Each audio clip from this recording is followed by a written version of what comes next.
Uzņēmums VTU Valmiera jau 5. gadu saņēmis ilgspējas indeksa sudraba diplomu, apliecinot, ka ir konkurētspējīgs uzņēmums savā nozarē.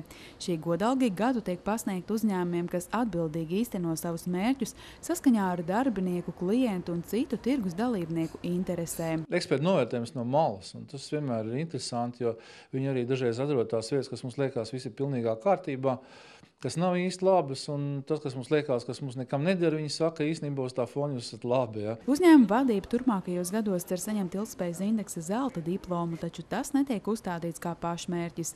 Būtiskāk ir strādāt tā, lai ar VTU Valmiera darbību būtu apmierināti gan klienti, gan arī uzņēmumā strādājošie, un par to jau liecina šogad saņemtais Labklājības ministrijas apbalvojums ģimenei draudzīgs komersants. Kādu punktu klāt iedod mūsu autoostu, kur arī ir bērnu istaba, kas faktiski ir tā, viņa nomināla prasība, lai būtu. Tāpat arī, protams, daudz ko nosaka mūsu autobusu vadītāju attieksmi pret cilvēkiem, pret izpalīdzību māmiņām, tur ratiņus iecelt vai palīdzēt. Ne jau vienmēr viss izdodas un nevienmēr viss tā sanāk, un, protams, es jau tikai kādu reizi atvainoties tiem, kam varbūt mūsu ļaudis nav bijuši tik iecietīgi vai kaut kādi konflikti radušies. Jāpiemina, ka šajā nominācijā tiek vērtēta ne tikai darbinieku attieksme pret pasažieriem, bet arī uzņēmums sniegtais atbalsts saviem darbiniekiem. Tas, ir tāds tā kā mūsu darbs, kas attiecās uz ne tikai klientu apkalpošanu, bet arī attieksmi pret mūsu kolektīvā strādājošajiem cilvēkiem. Tas viss tiek tā kopā salikts, vērtēts, sijāts, un īstenībā jau ne jau tamdēļ mēs cenšamies, bet tas tās labs salīdzinājums, kur eksperti no malas pastāsta, kas ir izdarīts, kas vēl būtu jāizdara. Vērtējot uzņēmumu turpmāko attīstību, būtisks solis ir turpināt atjaunot VTU Valmiera rīcībā esošo autoparku.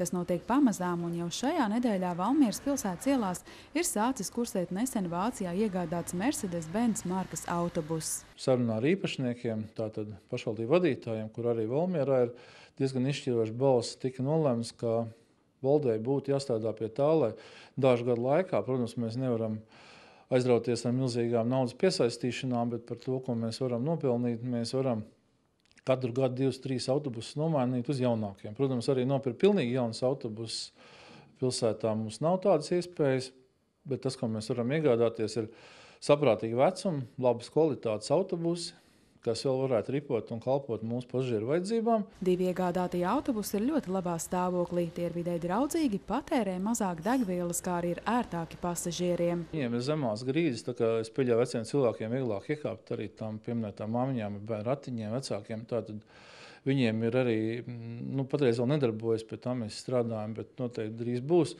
tāda liela gaismas tablo, kur arī tā informācija būs. Iegādātajiem autobusiem atšķirsies arī vizuālais noformējums. Tos rotās Valmieras pilsētai raksturīgās krāsas.